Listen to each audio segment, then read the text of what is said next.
Magandang gabi sa ating lahat, narito ang update sa lagay ng ating panahon.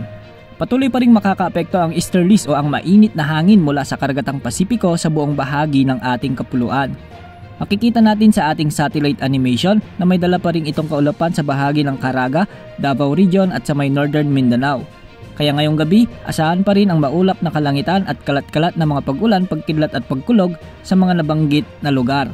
Mataas din ang tsansa ng mahinang pag-ulan sa eastern section ng Luzon at eastern Visayas. Dala pa rin ito ng umiiral na easterlies, ngunit mga panandaliang pag-ulan lamang ang inaasahan sa mga lugar na ito.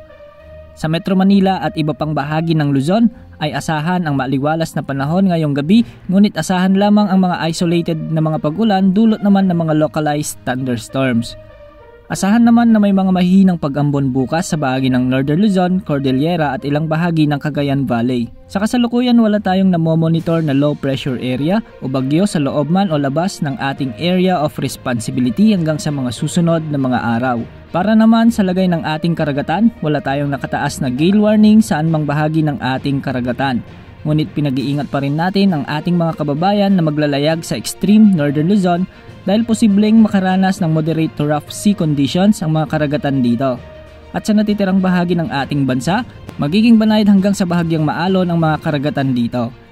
Samantala patuloy na mararanasan ang mainit na epekto ng El Nino sa bansa hanggang sa buwan ng Mayo, kaya ugaliing magbaon ng panlaban sa init ng panahon para makaiwas sa banta ng heat stroke at dehydration. Yan po ang latest update sa lagay ng ating panahon. Maging handa sa bawat oras dahil minuminuto ay nagbabago ang panahon. Ito po ang weather update ng bayan, maasahan anumang panahon.